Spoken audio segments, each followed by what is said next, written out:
Hey everyone, welcome to another episode of the Bible, one book, one verse at a time. Today we're looking at the second of the 4 biographies of Jesus. This one is called Mark.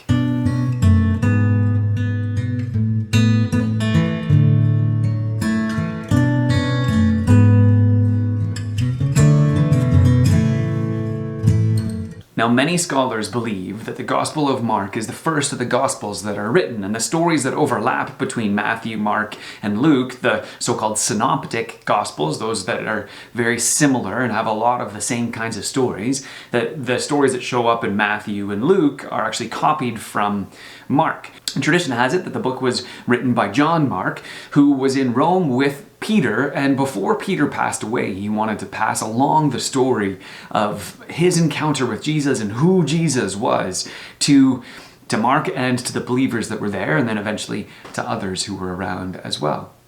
Now, the book of Mark is kind of fast-paced as Jesus explodes onto the scene as the fulfillment of a prophecy from the Old Testament that there would be a forerunner to the Messiah. The forerunner turns out to be John the Baptist, who points to Jesus, and then Jesus starts immediately doing amazing things. And so the book of Mark can kind of be split into 2 halves. The first half showing that Jesus is the Messiah, the one that was promised to come. He is the king over the whole world, and everything submits to him.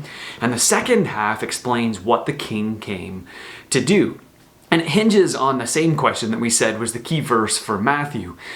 The question that was given to the disciples, and of course to us, who do you say that I am? Now, Peter declares that Jesus is the Messiah, and then Jesus immediately says, you're right, but the Messiah has come to die. Now, those of us who are Christians and who have heard this story before don't find this all that shocking. And yet the call to serve, to be like Jesus and give our lives for others is one of the key aspects of Mark. And it seems like the disciples just never get it. At one point, after Jesus has predicted his death 3 times, so he's told them in no uncertain terms that he has come to give his life as a ransom for many, and he calls his disciples to do the same, to take up their cross and follow him, to give up their life, to be a part of his community. So many times they still think that no, the king comes to conquer and to set up a kingdom over which we rule over others. And at one point, even James and John come to Jesus and they say, Jesus, we want you to put us on the right and the left of you. When you come in power, we want to be the people that are in power and ruling as you are. And Jesus says, no, that's not the way this works.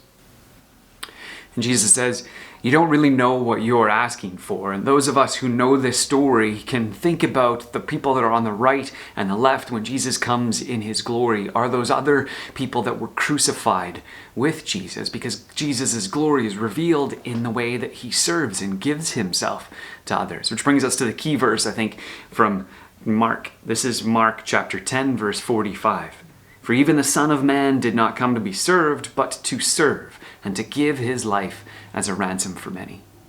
Which is why he gives the instructions to James and John, says, if you really want to follow me, if you really want to be like me, if you really want to have positions of power, then you need to serve as well. He says earlier in verse 42 and following, Jesus calls them and all his disciples together. He says, you know that those who are regarded as rulers of the Gentiles lord it over them. And we've all had people like that, lording it over those who they have authority over.